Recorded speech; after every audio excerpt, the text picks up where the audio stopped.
आणि त्या क्रॉसमध्ये मी पाहिलं आणि स्वतःला फास लावून घेतलेला एक माणूस असा म्हणजे डोळ्यासमोर आल्यासारखं. मी स्कूलमध्ये होते आणि माझा क्लास चालला होता, गणिताचा क्लास चालू होता आणि मी क्लास करत करत आता क्लासच्या बाहेर लक्ष असतंच ना आपलं, तसं लक्ष माझं अचानक माझी कॅथलिक स्कूल होती आणि ते चर्च हे असतं ना क्रॉस होतो आणि त्या क्रॉसमध्ये मी पाहिलं आणि पाहिल्यानंतर मला तिथं एक असं हँगिंग म्हणजे स्वतःला फास लावून घेतलेला एक माणूस असा म्हणजे डोळ्यासमोर आल्यासारखं दिसला.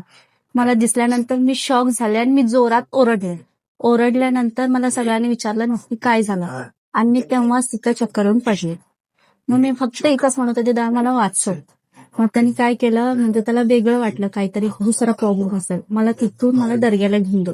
मी पूर्ण चक्करून पडले होते आणि नंतरला मला ते रिक्षामध्ये बसवल्यानंतर जसं दर्गा यायला लागला ना तेव्हा माझी हालचाल चालू झाली. हालचाल चालू झाल्यानंतर काय झालं, मला घरच्यांनी म्हटलं हिला त्रास चालू होतं.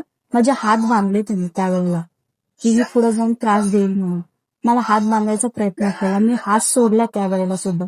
आणि नंतर दर्गा जवळ आल्यानंतर मी काय केलं, हा व्हिडिओ पूर्ण पाहण्यासाठी बायोमध्ये लिंक दिलेली आहे, लिंकवर क्लिक करा आणि मिस्ट्री टॉक्स युट्यूब चॅनलला जाऊन पूर्ण व्हिडिओ पहा.